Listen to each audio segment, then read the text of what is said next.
like to introduce our amazing host and our next sheriff of Prince George's County, Miss Laura Lynn Mayo.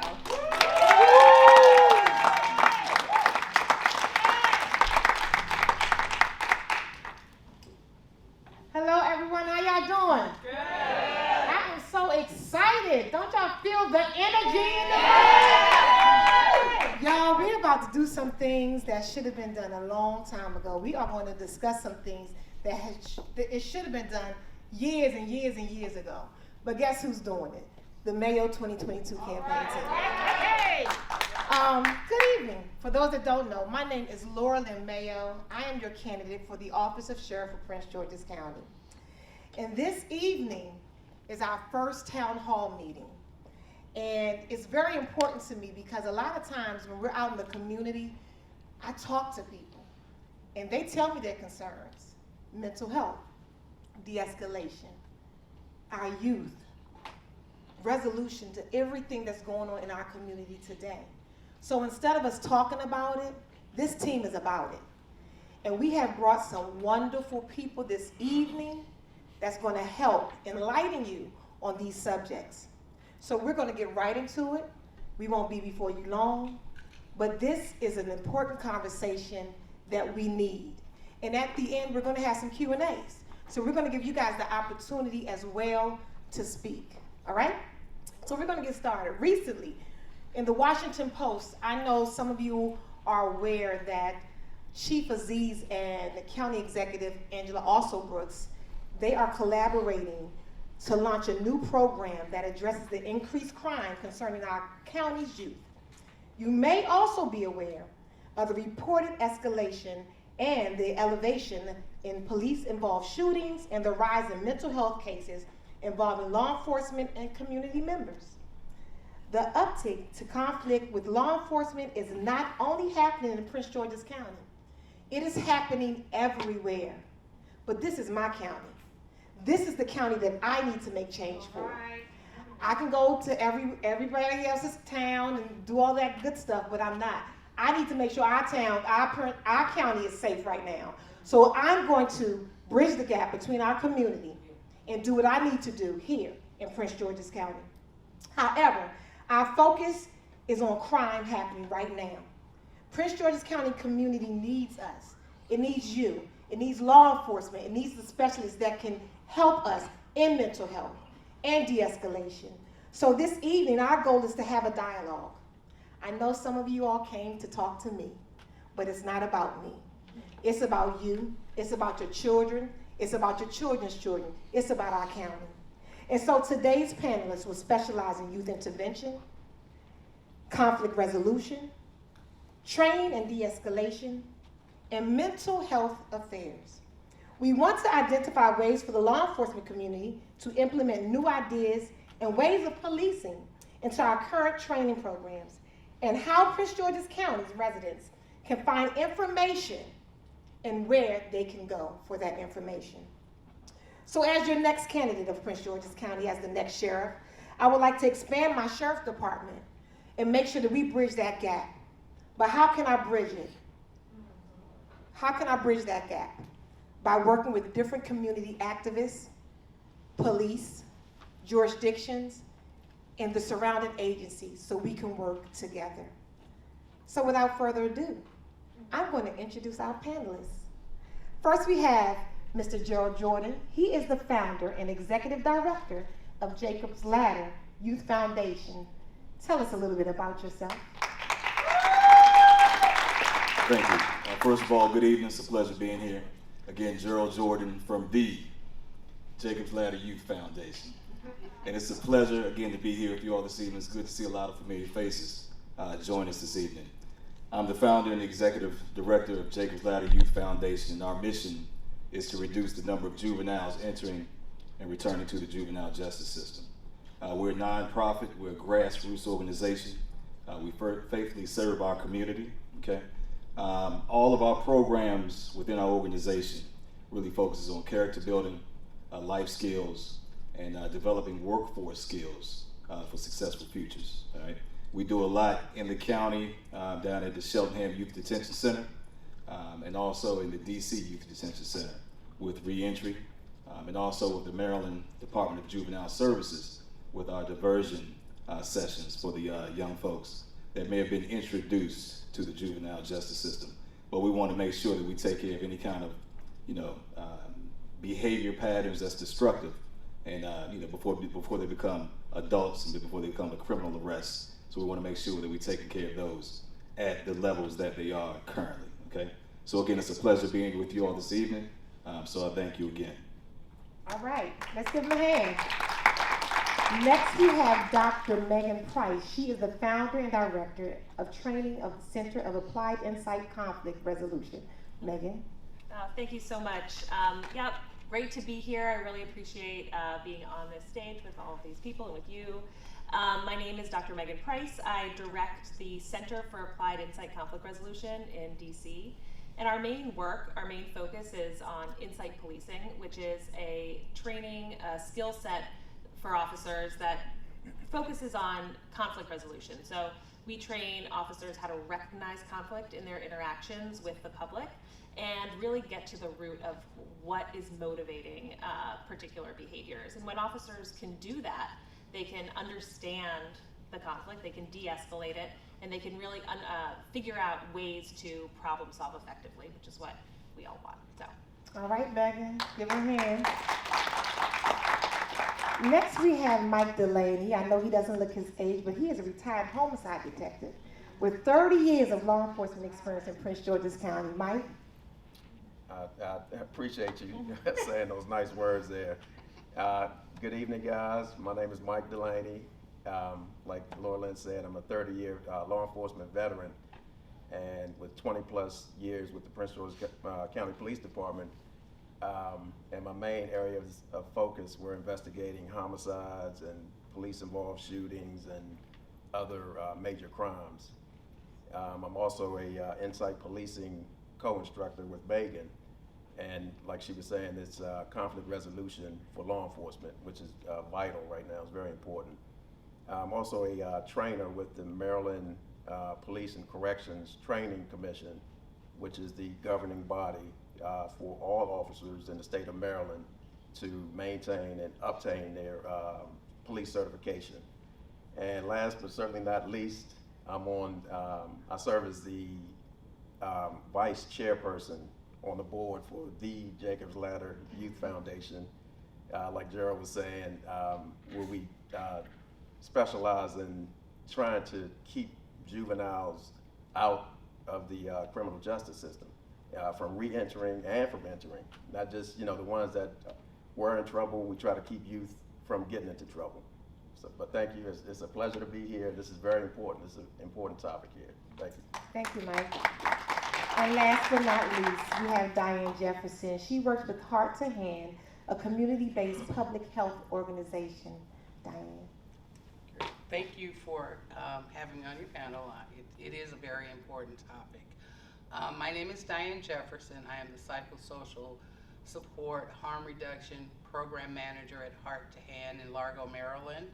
I do behavioral health counseling for individuals, for groups, and Heart to Hand, as Laura Lynn said, is a community-based public health organization. And our mission statement is that we provide support, education, and resources to promote better and healthy living and lifestyles. We also work to decrease the disparities in the communities of color to healthcare and also increase access to quality healthcare in Prince George's County. So thank you. I'm looking forward to the discussion. All right, so there you go. You have our panelists for this evening, and we wanted to make this intimate. That's why you're in this type of setting, so we do appreciate you guys, but we're going to get right into it. So my first question is to Mr. Gerald. Youth intervention. How can we join and create innovative programs to help our young people when it comes to interactions with law enforcement, mental health concerns, and to prevent them from entering or re-entering the county court system? Great question. I would encourage everybody to be very mindful and just meet our young folks where they are, okay, first of all. And just try to understand that a lot of youth, especially the ones that we deal with serious behavior problems, they've been through a lot of adversity. I mean, for the first 12 to 14 years of their life that we come across, that I'm going to probably see it my entire lifetime, okay? So we have to be very mindful of that, all right? We have to meet them where they are as far as, just any kind of, dysfunction that might be going on in the household, the schools, their current environments, okay?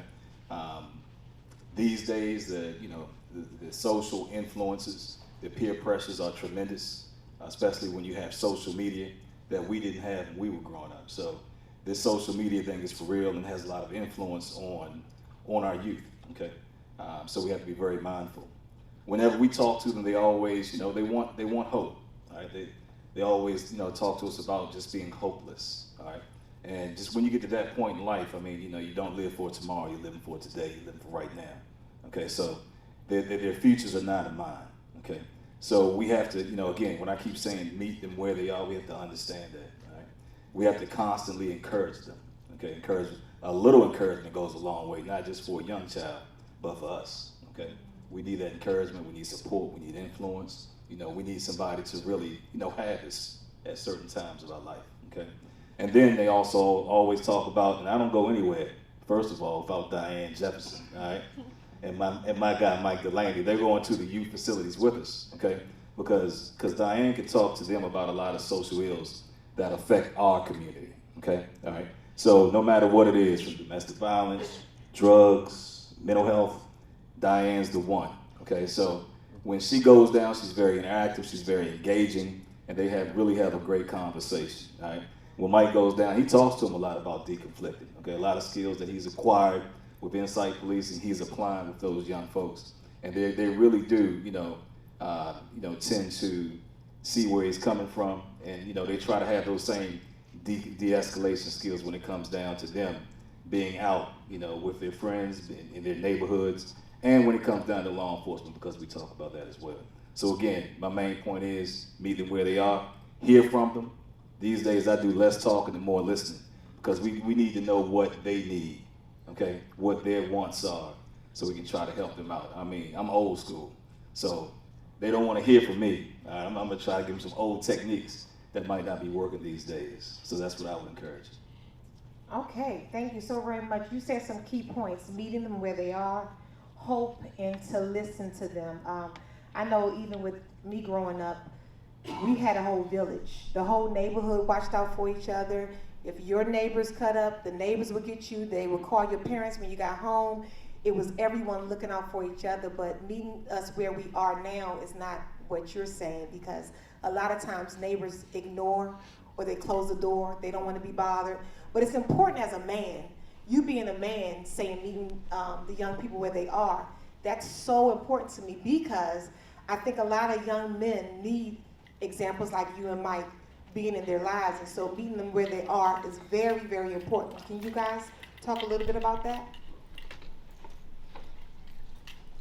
Yeah, I do want to say first, when Gerald and I and the other counselors and mentors went into the youth facility, we wouldn't go in as officers.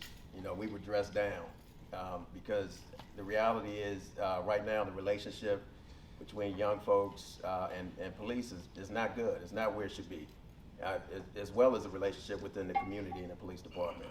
So we would go in, and it took a while to gain the trust of the young men and women inside the facilities. We were dealing with kids that were charged with murder, carjacking, rapes. On every level. So once we started to they would just shut the door on us. They wouldn't talk to us. They would do their work and just turn their backs on us early on. And my hat goes off to Gerald, because he was able to do it every week, multiple times a week sometimes. And the times that I would go back in, they were starting to break down those barriers, and they would talk to us, and we were doing push-up competitions and just talking about things in the neighborhood. And like Gerald was saying, a lot of the their conversations were about retaliating against the people that put them in the position that they were in, is how they felt. So even in those situations, meeting those young people where they were, just to listen was big. You know, we told them that this is, you know, they don't see tomorrow a lot of times. So we told them that, look, let's prepare you to get out of this position, you know, because we want to be able to live, you know, want the kids to be able to live with us in the community, and, you know, us not being afraid as far as being part of the community. And we want them to like Gerald was starting programs to train them different, we were doing As far as workforce? workforce, training them to be plumbers and electricians, and Yeah. moving forward in that direction to get them ready. So, but yeah, meeting them where they are now is very important. So. Megan, Diane? Well, I mean, it sounds like an incredible effort that that Jacob's Ladder is doing, and what resonates with me is how important it is to listen, no matter where you are in your life. To be heard really makes all the difference. No matter what you've done or, you know, where you've come from, we all respond to that, and to feel seen, to feel heard can help us all move forward. Whether it's, you know, we've had a past, you know, in the justice system, or we're interacting with a police officer, you know, or a deputy, just, you know, right now in the moment. So it's such a critical skill, and it's a real gift to be able to hear another person. I agree, and I do work with Gerald at Shellingham, and it is so important. When I walk in the door, I don't know what I come off as to these young people, but they start throwing street jargon out, and I get right in there with it. Oh, word? That what we do? Okay. And so, because I don't come at them like I'm the authority, we're just having a conversation. We talk about drugs. You know, well, I don't think that's a serious issue. Yeah, it is. There's long-term contraindications and side effects from those drugs that they don't know, and it's not happening on the street corners. It's not happening in the schools. And so Gerald's platform, his organization, is being that example and getting them to open up, to hear, because you will do better when you know better. And that is what I appreciate about Jacob's Ladder. Thank you, thank you. So we're going to go right into conflict resolution. This question is for you, Ms. Price. What conflict resolution skills are we currently employing? What skills do we need to employ? And what trainings are available at the family and community levels to help de-escalate situations before intervention is needed from law enforcement? Yeah, that is a great question. And so a lot is happening, and, you know, conflict resolution is gaining a lot of traction right now with law enforcement, and it's a wonderful thing. It's great that it's really coming to the fore. The skills that we offer in Insight Policing really connect with a lot of what, you know, Gerald was talking about. We want officers to be prepared with the skills that they need to de-escalate conflict, but more than just de-escalate it, right? More than just calming the situation, really understanding people, figuring out where they're coming from, why they might be resistant, non-compliant, why they might be mad or angry, right? Because so often, I mean, we work with officers all the time, that's our work, and what brings an officer to the profession is a real commitment to the community. And so the skills that we teach help them actualize that commitment by getting curious about the folks that they're encountering. Where are you coming from? What is going on with you that's making you upset? How can I help you with that? You know, so instead of escalating it and it becoming a power struggle, it becomes a conversation. It opens lines of communication where that position the officers to really be able to help and do that job that, you know, they signed up to do in the first place. And so those are the skills that I think are really needed. And law enforcement officers can also be role models. So when community members have those kinds of interactions, where they might start heightened, right? But then they come down and they end in understanding and problem solving, then they can bring those interactions home. They can learn from those interactions, and there's an impact in the community as well. I know when I was in the academy, we didn't really talk about conflict resolution too much. We went hands-on, red gear. This is what you do when this happens. So I think with the generation that we have now, that needs to be a topic in the academy, a long topic that we talk about and we spend time with, because it's very important. Arriving to a scene or coming somewhere and you do have a problem, you can easily talk that person off the cliff. I know I have before. It was times when I was on duty and, I love our men, but the men was like, let's get him, Mayo. We got to go because they about to go off on you. They about to do something. I was like, give me 2 minutes. Just give me 2 minutes with him. And I talked. I said, look, now you know what's about to happen. So let's talk about this. Let's calm down. Why are you angry? What's wrong? And I think that is very, very important that we stop, like you said, stop, think about it, and then react. So I need your opinion, Mr. Mike. Okay. Well, I mean, what you said made sense. First, Megan, when I grew up in D.C., but most of my life I've been in Prince George's County, most of my adult life anyway. And when I grew up, police officers were a role model. And we have to, it's up to us to build that back for the community, for the young and for the older people in the community. That's on us. As police officers, as retired officers, we have to do that. But no, Laurelyn, you made a great point. The training right now it's all about tactics.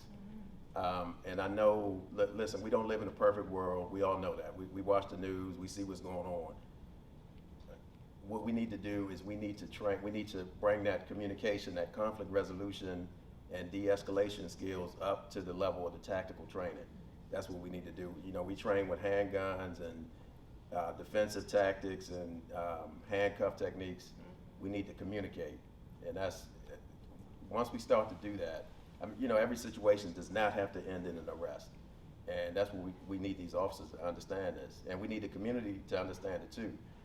Because a lot of times community members are assuming that it is going to end in an arrest. But there are situations that we can talk through and work the situation out. So that's what we're trying to be now. And this training, insight policing, it is vital right now. And we're trying to get more local departments and, partnering with Sheriff to be Mayo,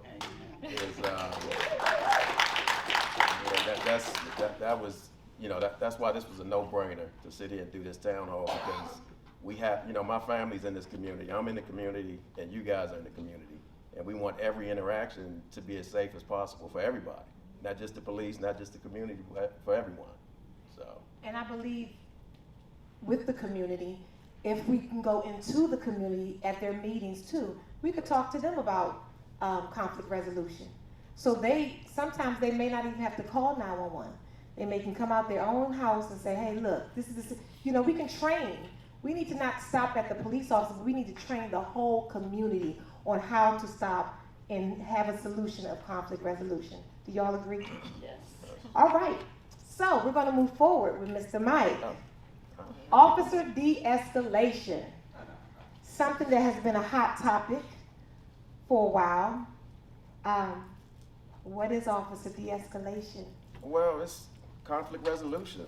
It's, listen, I was introduced to policing as far as a career in the early 90s. And in Prince George's County, we all know how that was.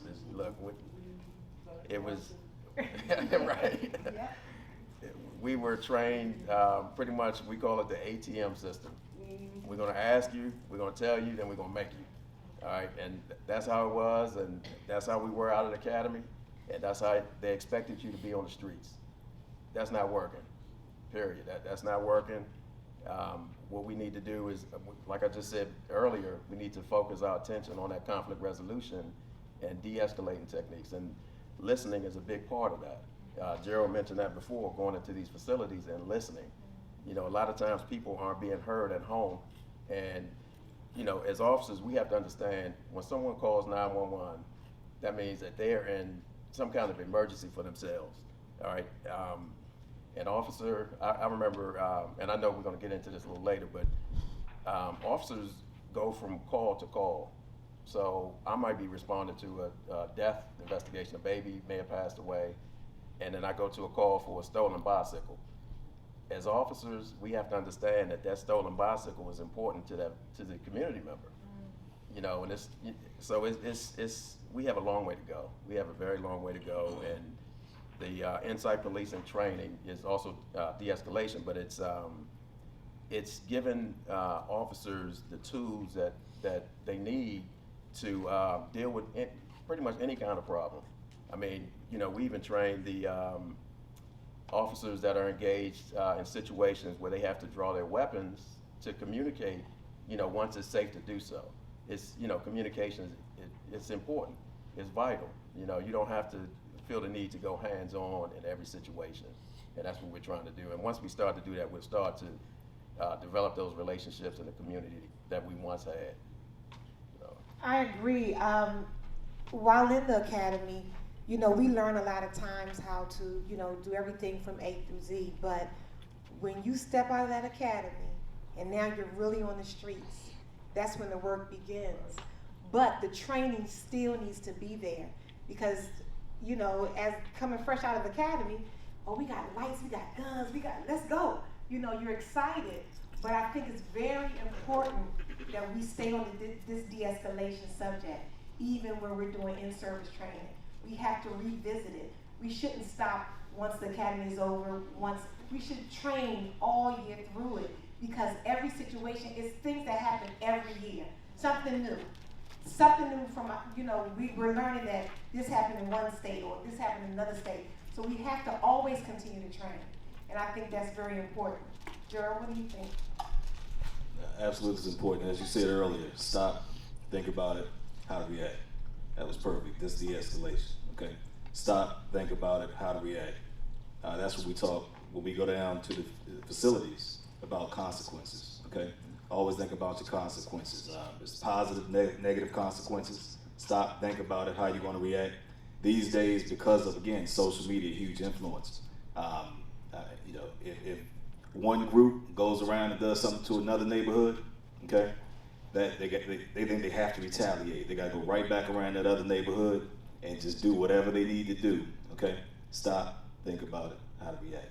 De-escalation at its best.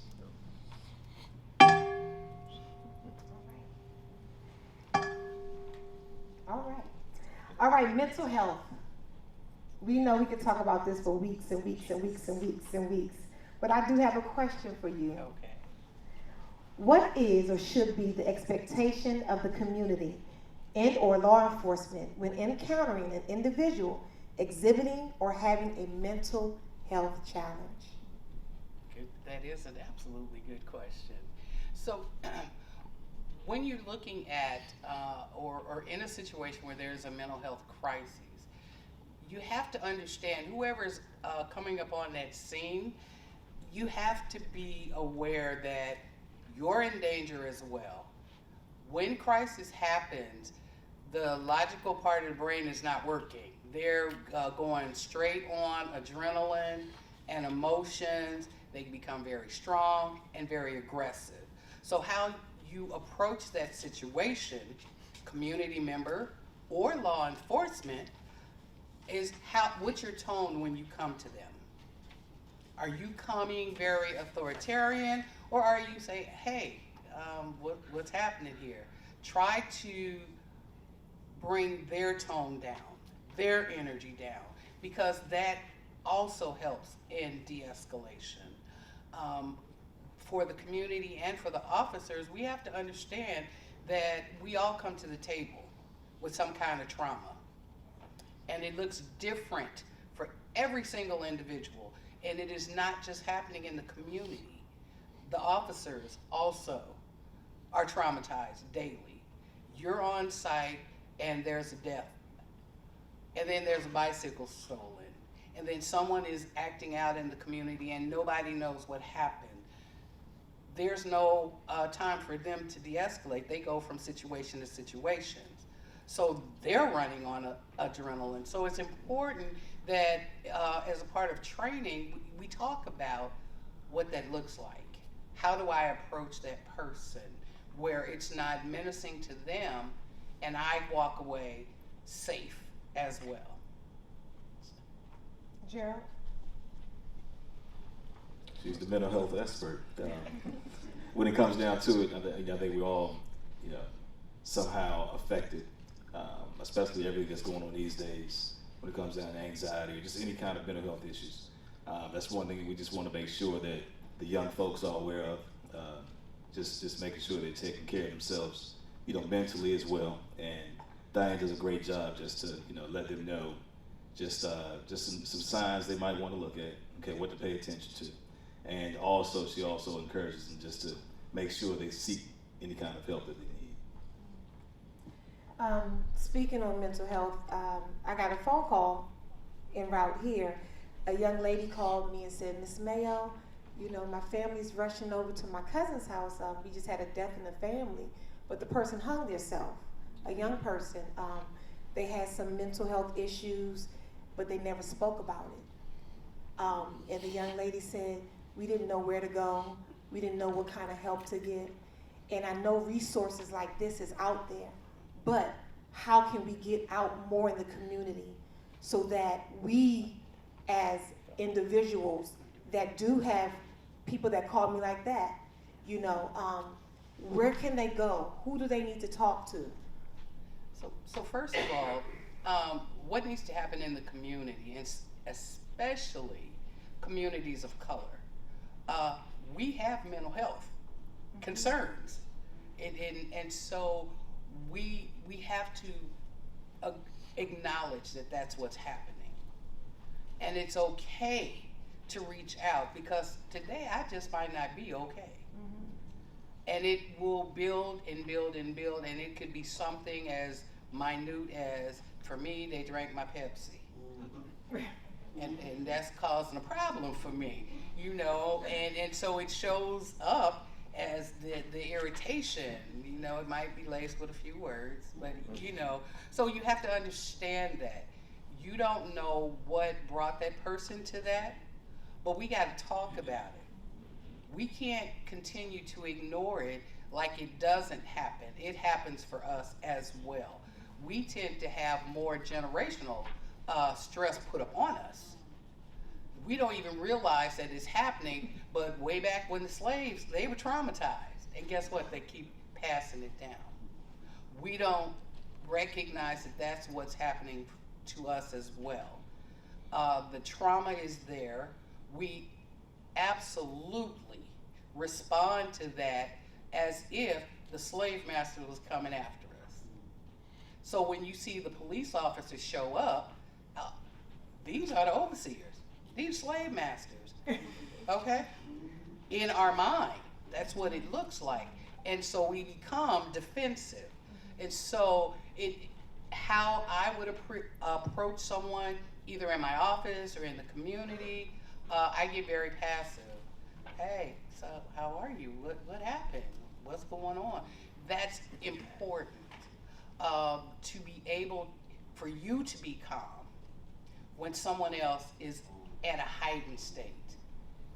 Once you remain calm, you keep your composure, they will begin to calm down.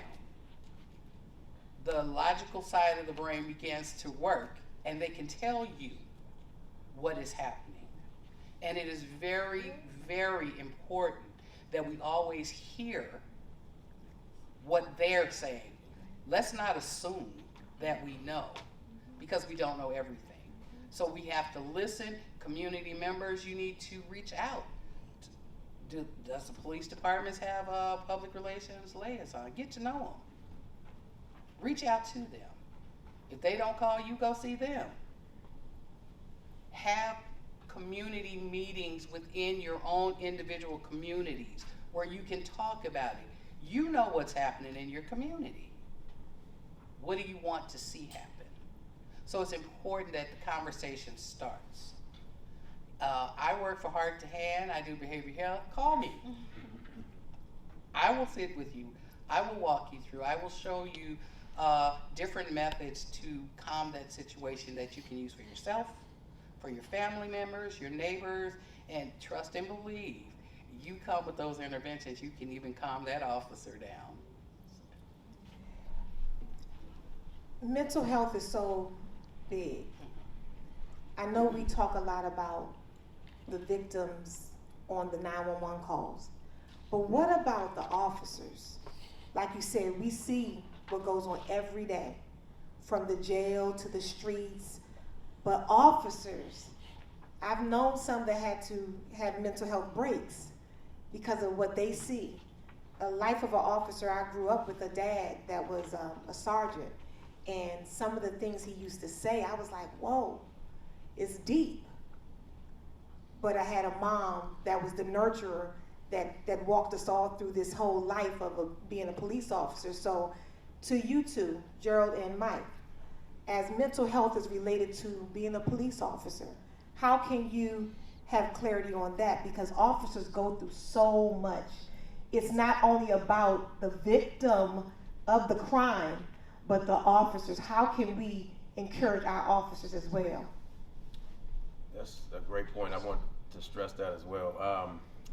I know I spent almost 15 years in the homicide unit, and when I tell you, and Gerald was in homicide as well, we would see murder after murder, death after death, and speaking with a mental health counselor was not forced upon us. It was optional. And a lot of times you have officers or detectives that feel like, oh, I can handle this. And I was the same way. It took me more experience and to grow to say I need to talk to somebody because I'm seeing too much of this. And I was taking it home. And patrol officers are seeing it as well because they investigate these cases before we get to it to confirm what they have. And they are taking this to different citizens as well. So you may go from, again, like I said, the baby death situation, and you're carrying that on your shoulders. You don't go home after that as an officer. You go to the next call once you clear it. So you're taking that stress with you to the next call. So if that situation escalates, that officer's ready to escalate because they don't know how to deal with it. So I know you and I talked a lot about that, and you know the plans, some of the plans that you have that you're going to implement once you get into office. And we need to do that. It needs to be mandatory for officers to speak with a counselor to get this off you. You don't want to carry that around. Yeah. So. It should be mandatory. Certain frequencies, a year, just to make sure you're getting yourself checked up on, and also just finding just healthy ways to decompress. I think it's very important for individual officers to do. It becomes your life. It becomes your life, not just a day-to-day job, but preparing for court. Mike and I were just talking.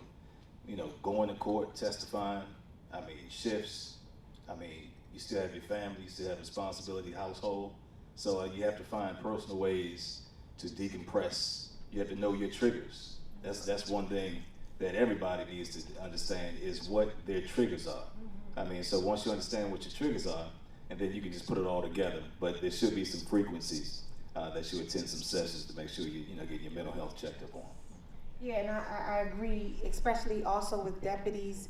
Law enforcement is law enforcement. Let's just get that straight. Law enforcement is law enforcement. But deputies also and police officers, as they respond to domestic violence calls, sometimes you never knew how that person grew up. Seeing a woman or a man have blood coming from their head, whatever it is, it's still mental health. And we do need to address it. And I believe it should be mandatory as well. We have to come together. The division has to stop. All these different people in the community, you're over here, I'm over here, we're there. No, let's come together. That's the only way we're going to make Prince George's County a better county. Give me a hand on that one. I like your hand. All right. So we're going to have some Q&As at this time. I know some of you all had stopped us on the way in and you said you have a question. We're going to do one person at a time. So I turn it over to Lisa, who's going to direct you guys to where you need to go once you have a question. All right. If you have a question, just raise your hand. Basically, So, can you hear me? Yes. I basically don't have a question, I have a comment. My name is Pat Fletcher. I used to serve on the Board of Education. I'm 71 years old, I will be 72 in June. The Board Marshall era, I was part of that when Alex got in the office. You mentioned that that the officers need to know their pressure point, that point that would take them over the edge.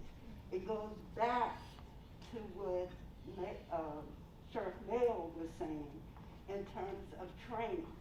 It should be mandatory that they have, it's an ongoing thing. You go in once a week for your mental health training, because as a layperson, you're not going to sit back and say, oh, I got to think about what my pressure point is. No, they need to go into therapy and counseling once a week so that they can recognize that pressure point and deal with it. Conflict resolution. As a school board member, when I was on the school board, one of the things I told new teachers to do, because they had this big thing with new teachers, and they were coming from out of state, the majority of them were Caucasians. Before school starts, you have a list of students, you know where they live, go visit that community that they came from. You need to understand where these kids are coming from so that you will be able to teach them, because they're coming with a lot of baggage. The officers, the majority of them don't live in the county. They don't care. So they need to go and understand that community. Be the officer friendly, like when I grew up, and be a part of that community. In terms of your youth, back in the 90s, we had babies having babies. Remember that? A lot of money was put aside because we're going to teach these new mothers how to be babies. Well, guess what? We didn't. Yeah. Those babies grew up with their friends. The mama was their friend. So they don't have no consistency. Gangs, no, they're not a good thing. Gangs are the parents of these kids who don't have any consistency in their life, because they're the ones that they depend on. And on my last note, I was in forensic psychiatry and I worked in community mental health. So I saw it all, and I get you. My last thing for you to take with you, and I raised my kids on this, we all have choices, but are we ready to accept the consequences of those choices we make? And they need to understand that. And I'm done. Thank you, Ms. Did anyone of you all want to comment on anything she said? Anyone? Just one of you. I do want to add that, but you made some great points, and especially the officers going back into the community. You have to do that, and that's how we were raised as young officers. We knew the people in the community, whether it's a resident or a business owner, and we have to reestablish that, and that will start to grow our foundation again. So that was a great point. Thank you. This next question is for either Gerald, well, matter of fact, Gerald, Diane, and Mike. Okay, so I have two questions actually, but I'm going to start off with the one that has to do with juvenile justice. So 2019, right before the pandemic, I went to a juvenile justice reform in PG County Community College. It was a little bit more youth, which was quite encouraging for me.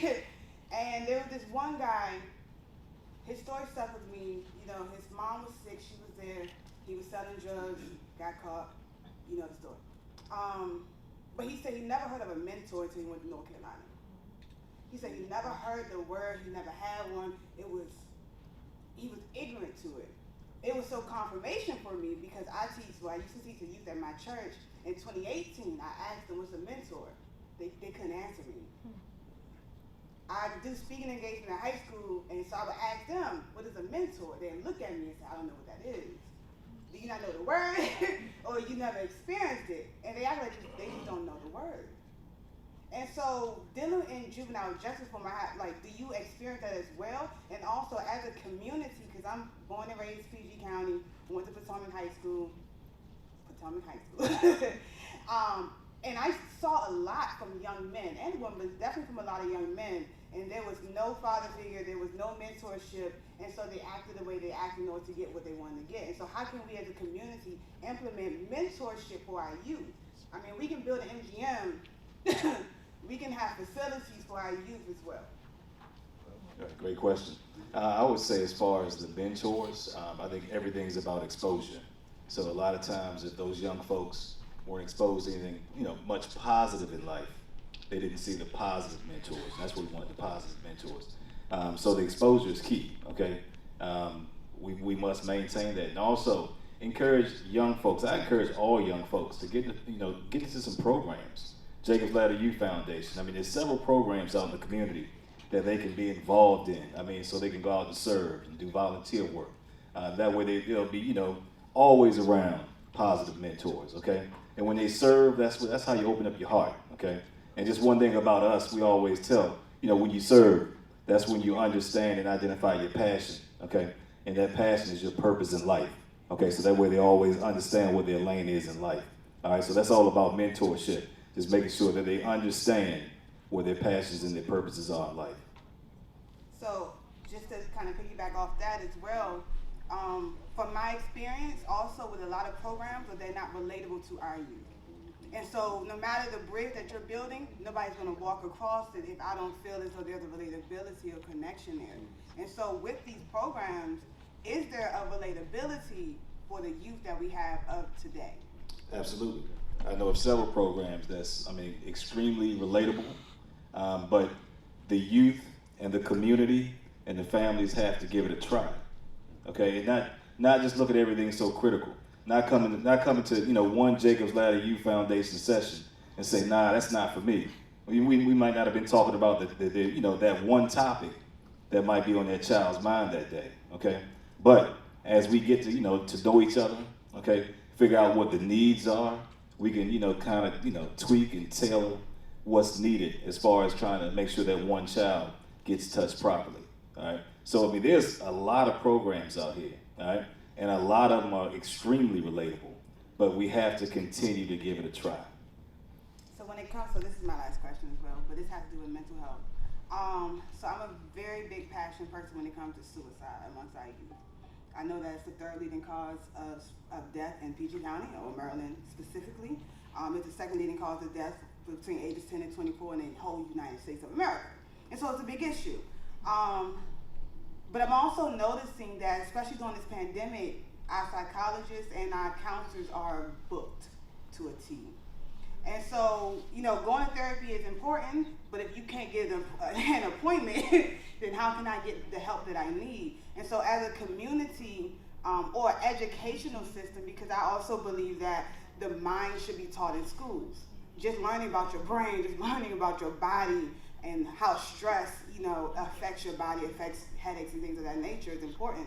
Do you think that we as an educational system, or we can actually put these programs to be mandatory, just like learning about your finances, to be mandatory as a class to be taken for our youth, because they spend most of their time in school anyway, if they go. And so if I can learn something that's going to benefit me, and if we can do that, what kind of programs would you like to see or would you implement? So, very good questions and insight. The programs can be implemented into the school.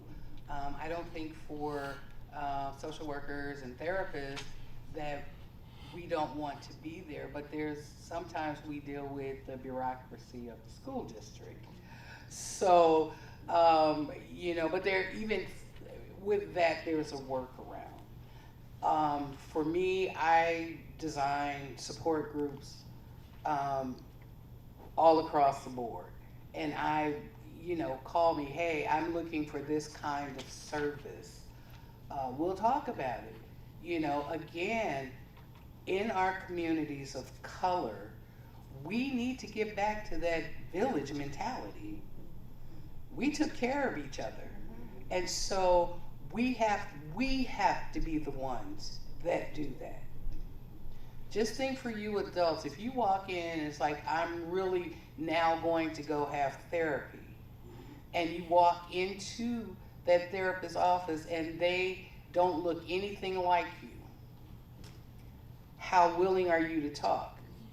What happens, you spend a lot of time trying to educate them on your blackness, your black situation, your black children. So it's important that you seek us out. There's a few, but they didn't see it as a need. As community members, demand that. We're waiting. We're trying to get there, okay? So you have to demand that in the schools. Why don't we have regular mental health check-ins with these students? They only see a counselor in the school if it's a behavior thing. Mm-hmm. You know, and for real, behavior is subjective, okay? Because what that child exhibits might be just what they do at home. Someone that's not in that community of folks, it was like, that's aggressive. So it's important. What do you need in your community? And start reaching out. Go to the newspaper. Go to the police liaison. Our candidate here, she's ready to get into this community and make us whole. We all have a part to play in that. You know, don't be afraid to reach out about what you need. You tell us what you need, we will work to get that for you. Thank you. All right, we have another statement or question coming up, but it was brought to my attention. Someone had asked about conflict resolution. Is it different when you're dealing with adults and when you're dealing with the youth? And how, and can you tell us how to do that? Yeah. Oh, okay. That's a wonderful question. And in fact, so conflict is absolutely normal, natural. It's part of being human. We're in conflict, you know, half an hour ago because we, you know, couldn't find our keys. You know, our kid took them or whatever it was. But the way that we're actually, so what we do with insight policing, and you know, my background is really focusing on how are we using our minds to make decisions when we're engaging in conflict. So we want to look at what are we doing, what are we doing when we're deciding to fight or to, you know, run away or to cold shoulder or whatever it is. And it's actually pretty simple, you know, because there's been so much research out there. And what we're finding and what we've found is that conflict behavior, a stress response, right, to some sort of challenge, an obstacle, something that's getting in our way, is a defense in response. And you know, it's a decision to defend in response to a feeling of threat.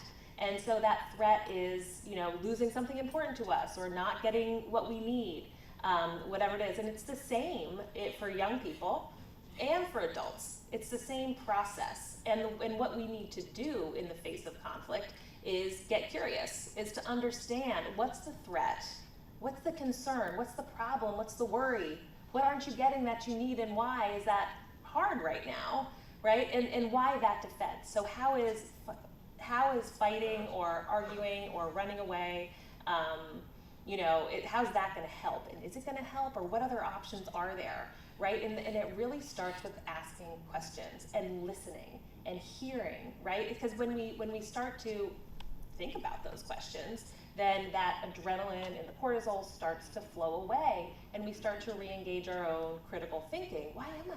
What is wrong with this? I feel that it's wrong, but I haven't actually asked the question of myself, what is wrong about this for me? And when you start to think about that, then you can assess whether or not the threat is as severe as you think it is, or if, you know, the world is really going to end, or maybe if I just take a deep breath, you know, I can be 3 minutes late, it's fine. So it's all about getting curious, and you know, you need to, of course, meet people where they are. So if they're a young person, and then you just get curious about them without judgment, without assumption. Know that their brains are still developing and they might be irrational about things.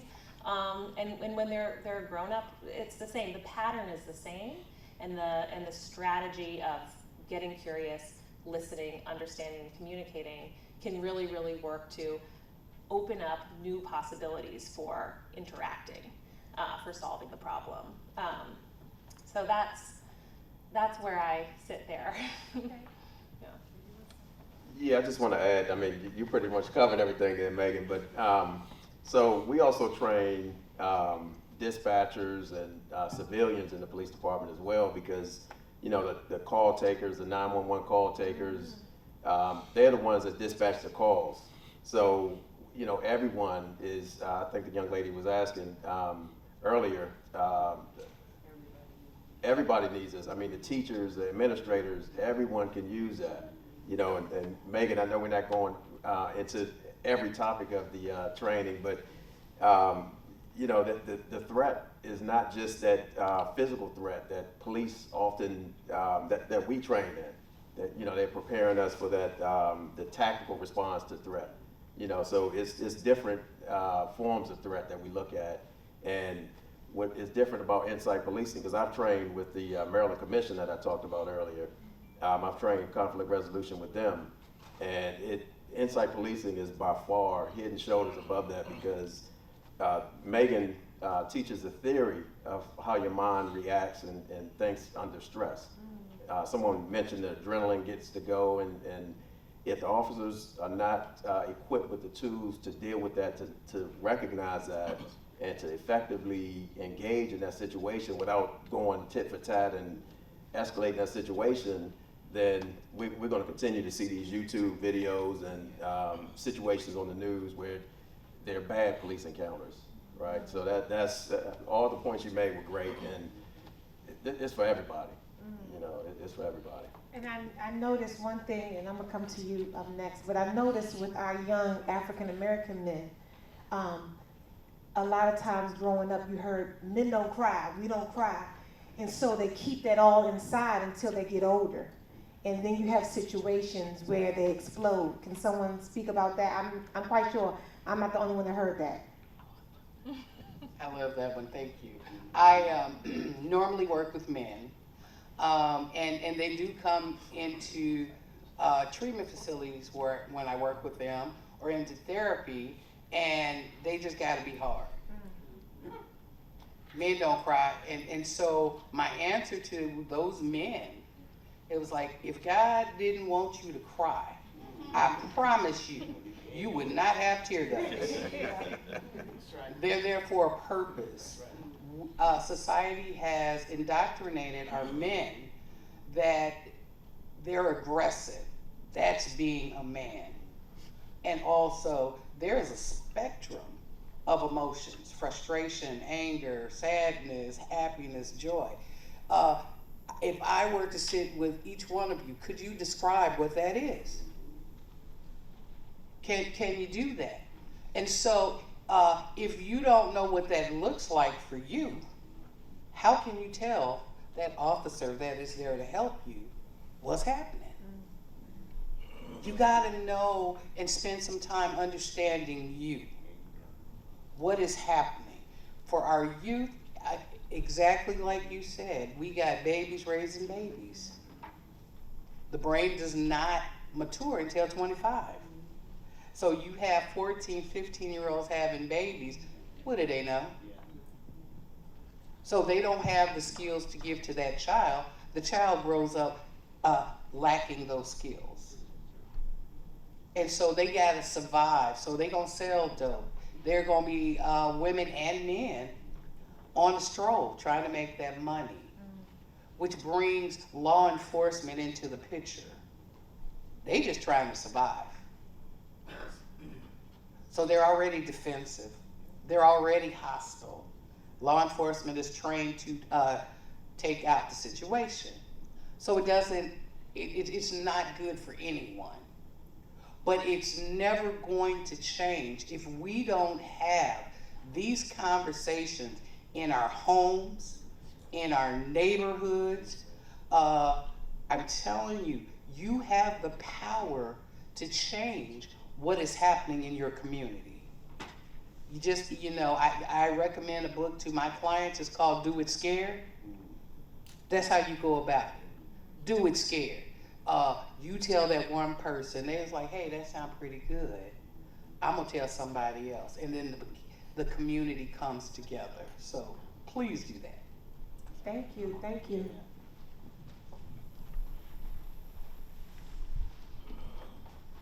Good evening, everyone. My name is Rashida. I'm here because I was listening to everything y'all was saying, and the number one thing that really pointed out to me was community. It does take a community to be able to help each other and even be here for our youth. Me, I'm 29 now, but when I met Marlene, as some of y'all know as Miss Mayo, I think it was about 5 years ago, and it reached out to me because it was the community in her. It wasn't her for herself, it was the community. She didn't know me, she didn't know nothing about me, and I'm from Southeast DC, and it took for her to go from Maryland and to even listen, like I said, listen. It took for her to listen, it took for her to have time out to understand where I came from, understand the things I was doing in the streets and where the people I was hanging around. Me and her in the beginning, it was like, look, why is this lady calling me? What do she want? I just felt as though, one, I already knew she was law enforcement. So like I said, as a youth, we have it very big on law enforcement. We don't trust the police. Why we don't trust the police is because for the simple fact, we'll be dealing with the police. 1 minute y'all can say, oh yeah, we here for y'all, tell us what's going on, and then we trust y'all, think y'all really hit, next you know, the next step we're in handcuffs. Or we getting beat by the police. Like, it got to a point that we stopped trusting the police. It got to the point we'd rather take matters into our own hands than calling the police or going to another adult for help. Me now, as I'm becoming a youth advocate, I have a lot of youth I speak with, and the number one topic, it is mental health. Mental health is the number one topic. Prime example, I had to go to the new PG hospital the other day because I was having chest pains. Me sitting inside the hospital, it's staff there, it's officers there, it's security there. A young lady, I was speaking with her mother because the way she was acting out, and I had to ask, the first question is, was she on drugs? Or is she have some type of mental illness? Her mother said no, she was fine. She went to a Miami trip and came back like this.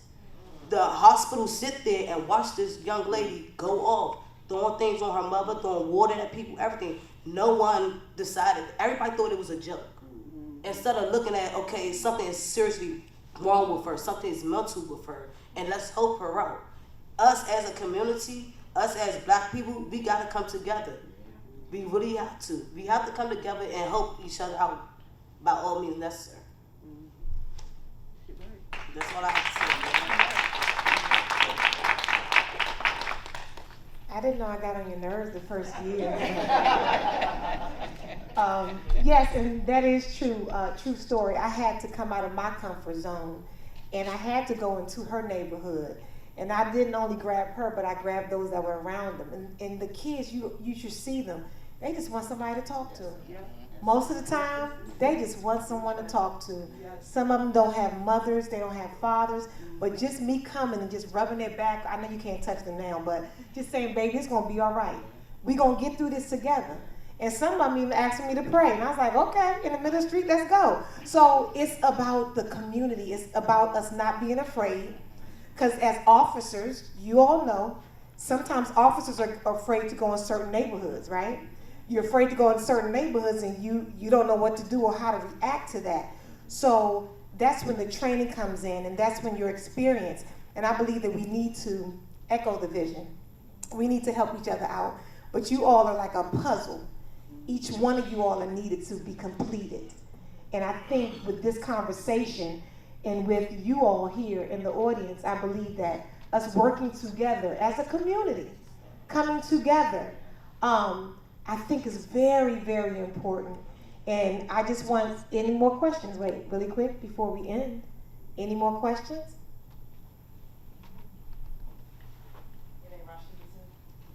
I just have a comment. I think so. One thing I think that I always keep hearing is about is babies, raising babies.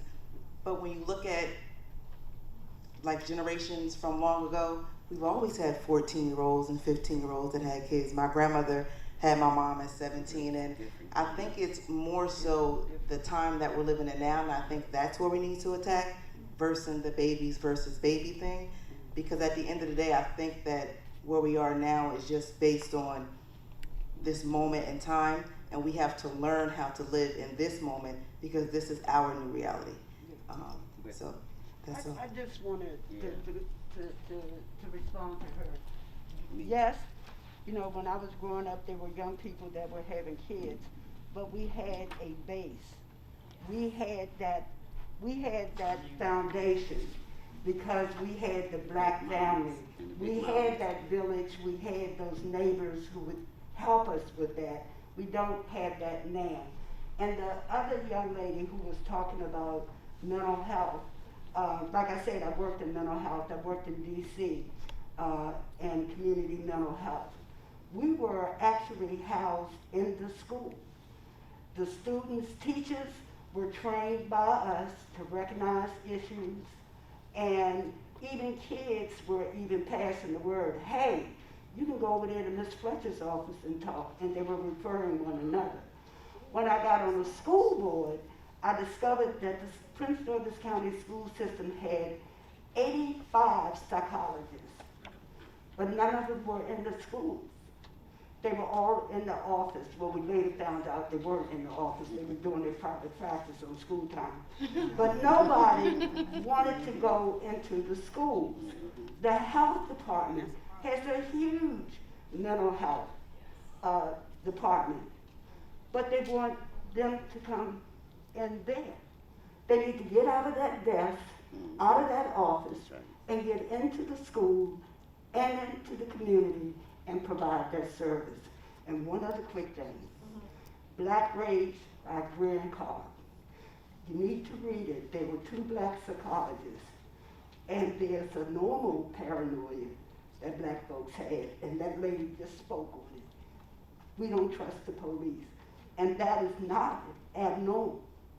That is normal. So we need to recognize, the books say that's abnormal. But we need to understand who we're dealing with and treat it not as an illness, but change the perception that all of us have. I'm done. Thank you. We have one more question.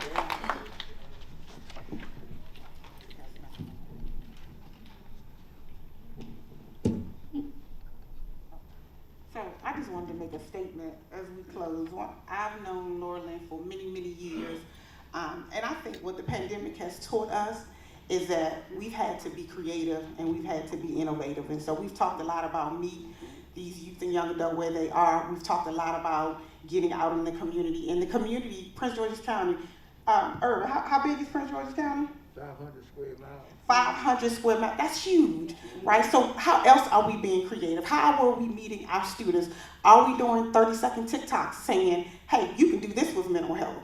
I know that I can dial star 611 and find out what my payment is for my Verizon bill. Well, can we connect with Verizon and I can dial star 555 for mental health to call what I need?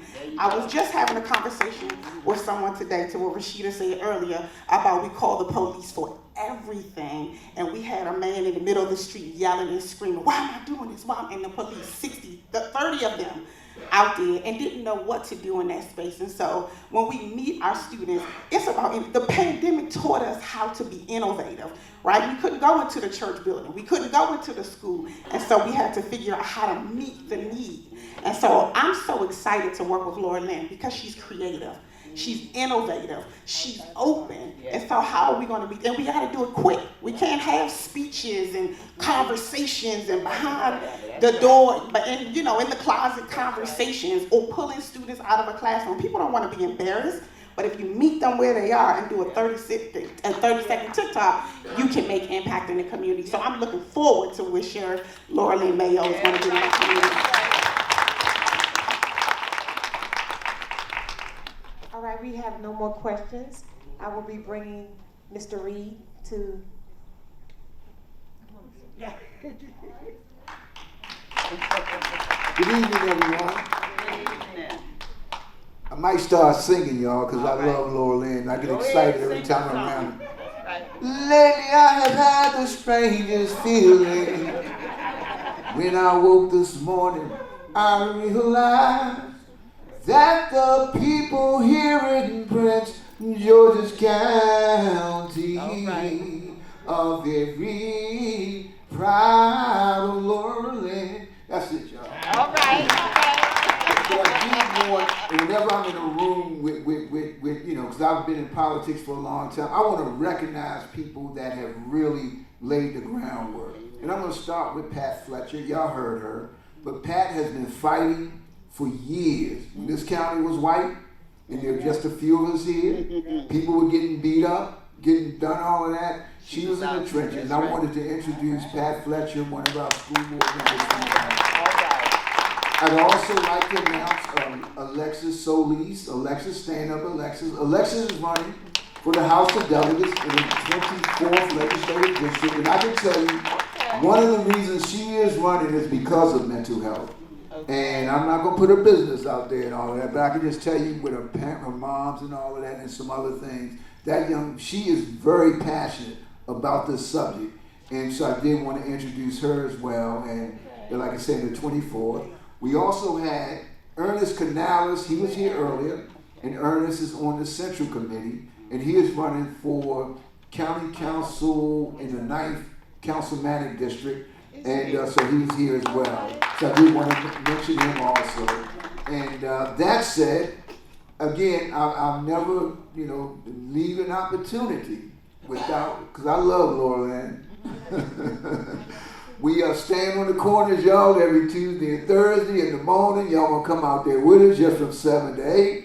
Y'all can come on out every Tuesday and Thursday with the campaign.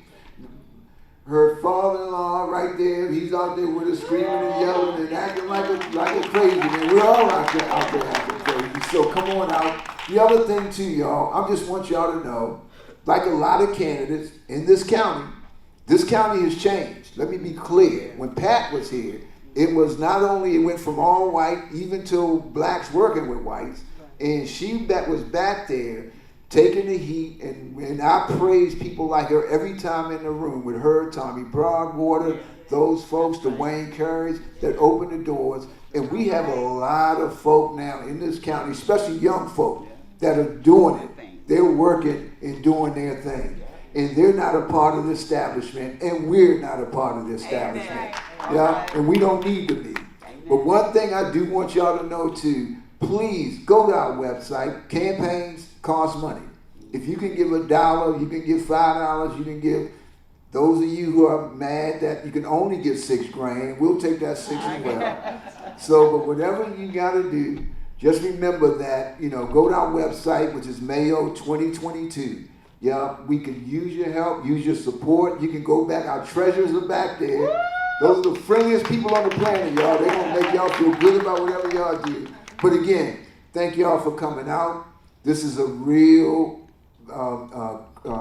subject that we really do need to understand. I'll be honest, I don't know as much about it as I do, but I can tell you that we have the person that we're going to put in office.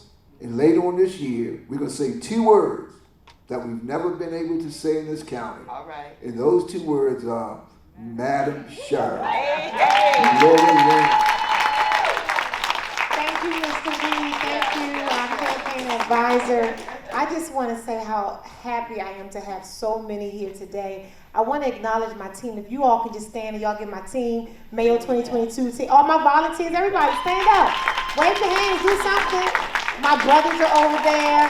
Appreciate you guys. My brothers here who support me.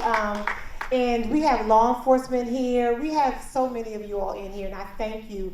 And this is needed. And like Mr. Reed said, it does take money. We're doing things like this because you all have given. And our treasures are just back there because they're some pretty ladies, right, y'all? So y'all can go back there and say something to them, maybe pass a couple of dollars to them as well. But I thank you. And to our panelists, please stand and give them a hand. Our panelists. Thank you guys so very much. And you all, they said that they would hang around a little bit. If any of you all want to approach them and have any questions, I want to say again, thank you for the opportunity. You haven't seen anything yet. The Mayo 2022 campaign, we are making changes, and we will do it with your help. Let's go. Let's win this thing. Thank you. Y'all have a good night. Great job. Great job. No. Corduroy jacket. Yeah. I feel like Hey, when I came, you could see it.